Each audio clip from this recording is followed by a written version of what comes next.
All right, let's dive into the fascinating world of proteins. We know they're the building blocks of life, but what if we could actually control how they interact? Yeah, that would be incredible. That's exactly what we're exploring today with this paper, High-Throughput Discovery of Inhibitory Protein Fragments with AlphaFold. It's all about using AI. AI? Yeah, specifically a program called AlphaFold. Okay. To predict which tiny protein pieces can actually block other proteins from doing their thing. It's like finding a way to throw a wrench into a complex machine, but on a molecular level. I like that analogy, but proteins are already so tiny, how can even smaller fragments have that much power?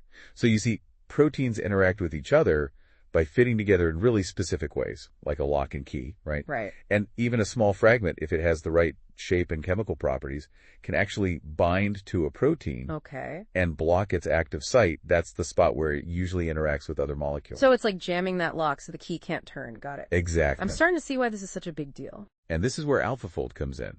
It's a game changer for how we study proteins. In what way? It's a deep learning algorithm that can predict the 3D structure of a protein with mind-blowing accuracy. Hold on, so we're talking about giving an AI a protein origami puzzle, and it can solve it. Pretty much. It can figure out how the protein folds into its unique 3D shape.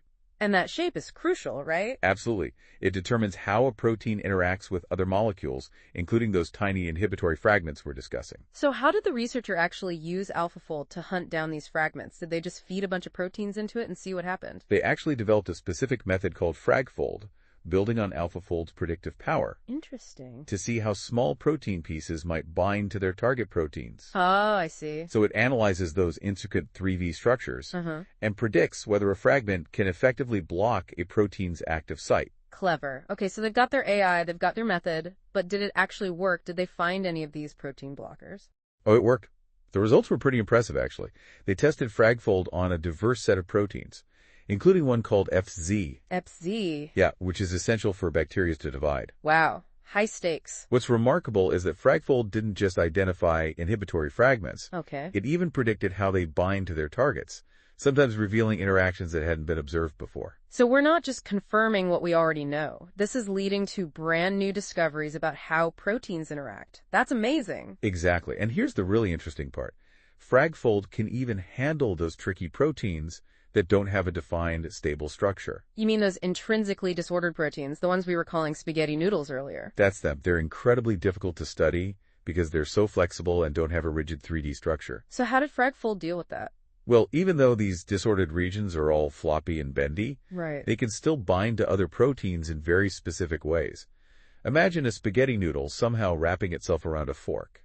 I kind of see it. And FragFold was able to predict these interactions. Impressive. Aligning perfectly with what scientists had already learned about this protein from years of genetic and biochemical studies. So it's like the AI was independently validating their hard work, which must have been incredibly exciting for the researchers. Okay, so we've got the AI, we have the predictions, and even validation from previous research.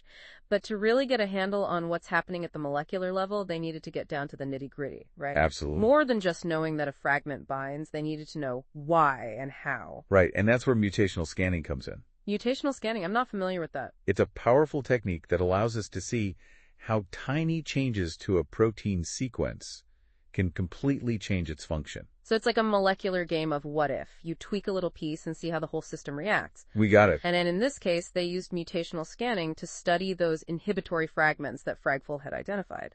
Exactly. They systematically changed individual amino acids, the building blocks of proteins, within those fragments. By doing that, they could see how those changes affected the fragment's ability to block its target. You got it. And pinpoint exactly which parts of the fragment were crucial for binding. That's so cool. So we're not just finding these fragments, we're learning exactly how they work at the molecular level so we can potentially design even better inhibitors.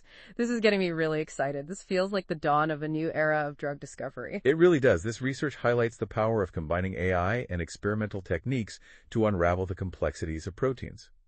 It opens up so many possibilities for designing drugs that are more effective and incredibly specific, only targeting the interactions causing problems. Okay, so we've seen how AI can predict which tiny protein pieces can block specific interactions. We've seen how mutational scanning can validate and deepen our understanding of these interactions.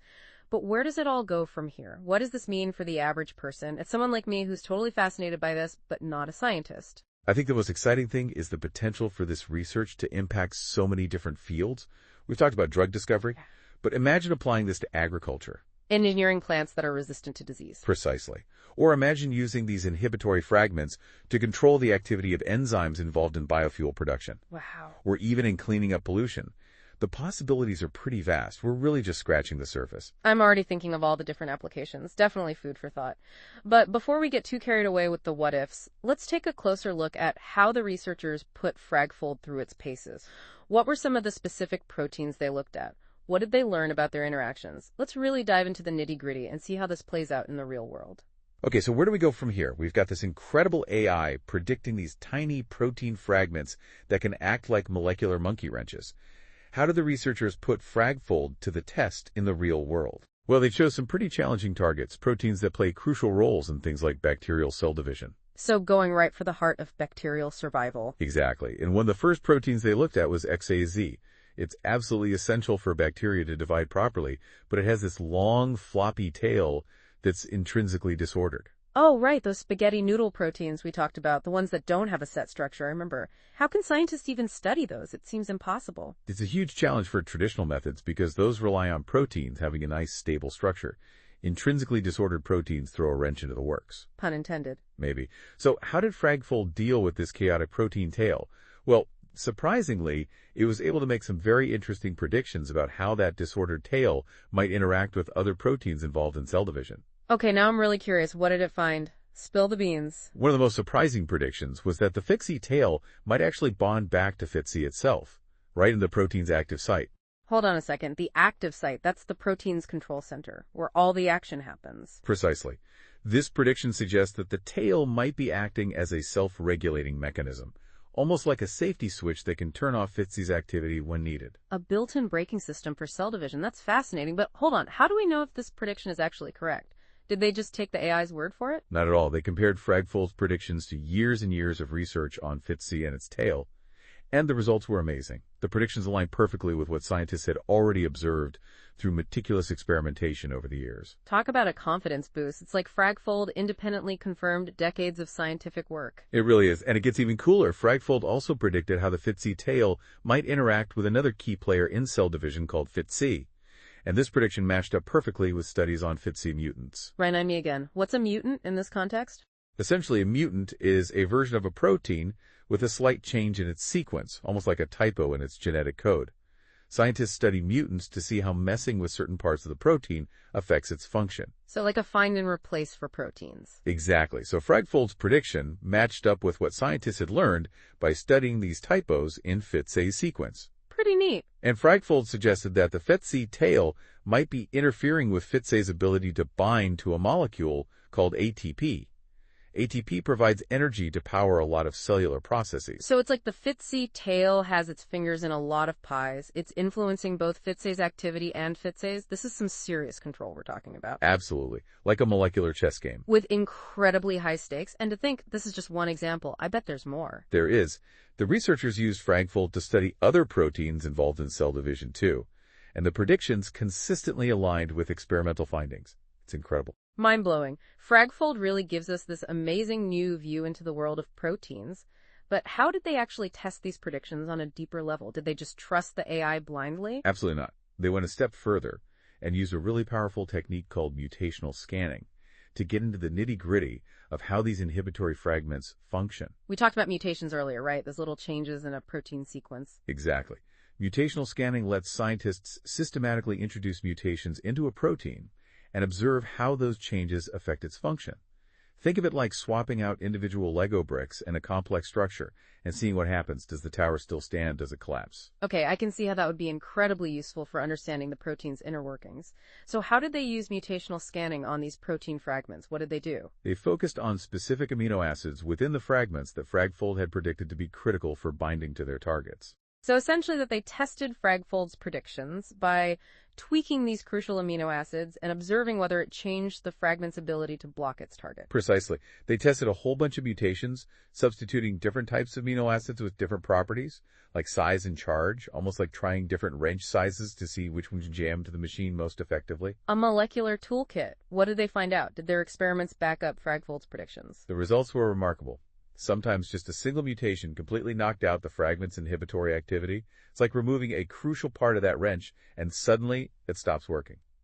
But get this, they also found mutations that actually made the fragments even more powerful at blocking their targets. So some mutations were like upgrading to a power wrench. It wasn't just about finding these fragments, but also about figuring out their secrets. Exactly. Learning how they work at a molecular level could help us engineer even more effective inhibitors. This opens up a whole new world of possibilities for designing drugs that target specific protein interactions in diseases like cancer, Alzheimer's, or infections. Imagine the possibilities. We're on the verge of a new era in medicine where we can target diseases with incredible accuracy. And potentially develop therapies with fewer side effects. This is incredible. We've seen how AI is cracking the code of these protein fragments, how these fragments can be tweaked to be even more effective, and how this knowledge can lead to revolutionary new treatments. This research is a total game changer. But before we get ahead of ourselves, let's take a step back and consider the broader implications.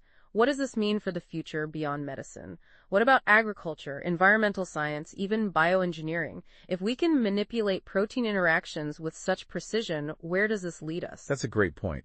This research has the potential to change the world as we know it. It's truly a new frontier in our understanding of life itself. And on that note, we'll delve into those big questions and wrap up our deep dive into the world of protein interactions and the power of AI after a short break.